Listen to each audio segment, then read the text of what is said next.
Saturday and Sunday are the strongest. The rest are weekdays. Hey kids, and welcome back to the channel. I'm Uncle Frank, hoping that you are having a great day. And in today's video, it was a terrible clap.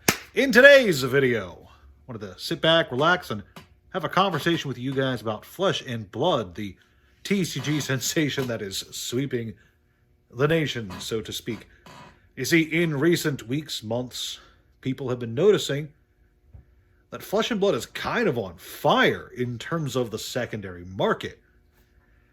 You're finding recent sets like Rosetta and The Hunted are doing really good, booming in price even, with both of them approaching $450, $500 a case. Last time I checked, they were both in the $470s, $480s range, which is pretty good when you consider that a lot of Flesh and Blood cases for the last few years, you could get new sets for under $300 in some places. And even now, if you head on to TCG Player right now, I almost guarantee that if you look around, you're going to find cases for older sets under $300. Well, what's changed? A few things. Firstly, Flesh and Blood is not as small as it was 2 or 3 years ago. Player counts are rising pretty much across the board. Local attendance, big event attendance, all the good metrics seem to point towards Flesh and Blood gaining popularity, which is amazing for a game that is not one of the big three to be seeing a swell in popularity.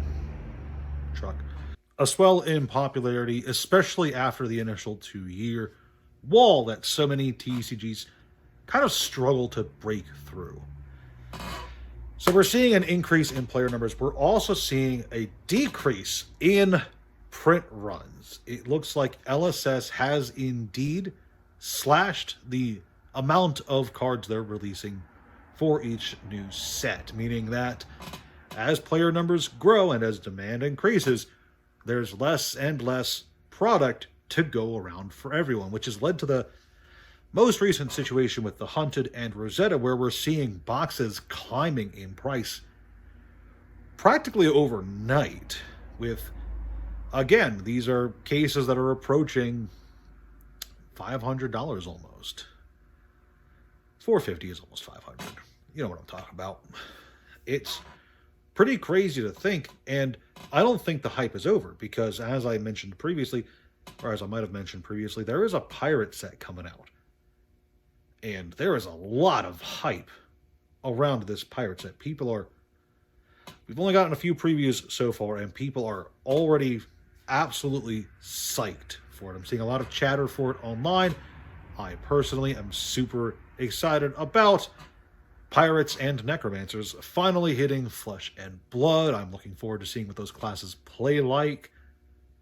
And overall, it just kind of feels like Flesh and Blood is really in a good place in terms of overall feel of the player base and the secondary market, which brings us to the question of what happens with some of the older product. You see, there still is a lot of Flesh and Blood product out there, sealed boxes and cases, that is relatively cheap. I wouldn't even call it relatively cheap. I would just flat out call it cheap. You're talking some of the earliest sets in the game, Tales of Aria, Monarch, the dreaded Everfest, where you can still find these cases for under $300, under $250 for a case, a sealed case.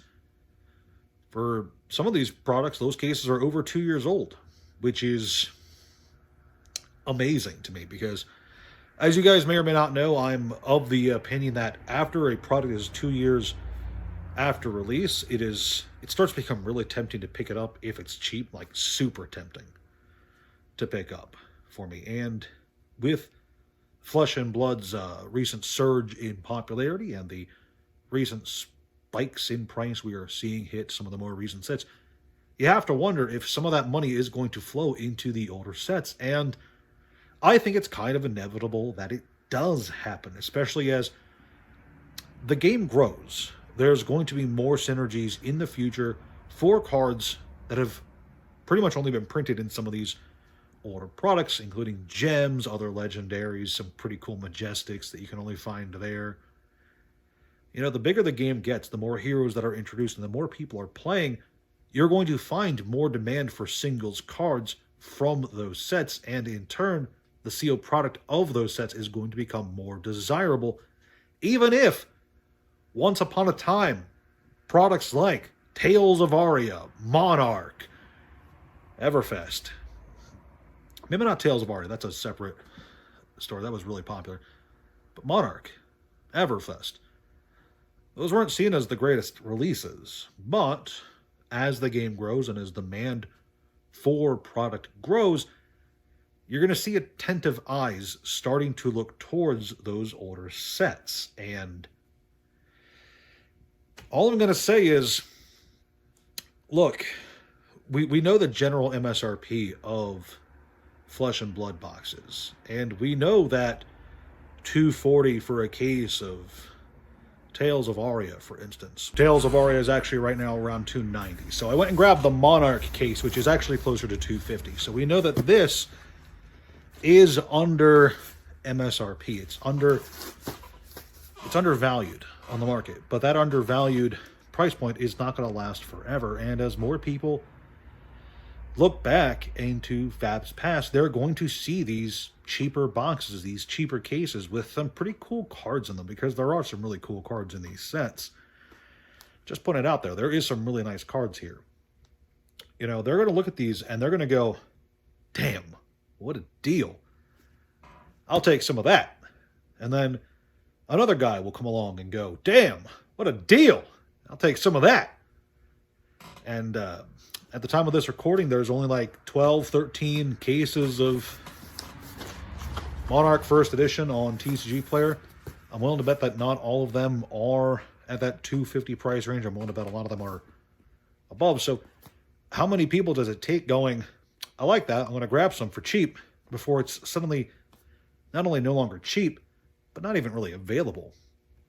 Because again, this is well past release, kids. Well past release. And sooner or later, it's going to dry up and disappear. All right, I just went through the footage I already have, and it turns out I'm repeating myself a lot. So I'm going to go ahead and wrap this video up with, if you're either a fan of Flesh and Blood as a card game, or if you're just interested in buying and selling card games for yourself, just know that Fab is increasing in popularity, and as that popularity increases, money into the game increases, and some of that money is going to inevitably flow into the older sets that aren't really in print anymore. And if you're like me and you see that these sets are basically on discount right now in comparison to other more recent sets, things become attractive and you start to go, maybe I can afford to buy a case of Tales of Aria this month, or a case of Everfest, or a case of Bright Lights. I like Bright Lights personally. I'm a huge Mechanologist fan, so for me, that set's not as bad as for some other people. But I digress. All I'm trying to say is, right now, some of these older cases are looking really tasty. If you enjoyed this video, leave a like, subscribe, share the video, leave a comment, all that jazz. Are you a Flesh and Blood fan? If so, let me know. Let me know what you think about some of the recent price movements in the game, because there's some wonky stuff going on that I could probably talk about for a bit if I wasn't so hooked up on talking about Bright Lights. I should talk about Bright Lights more. I love that set. Ciao.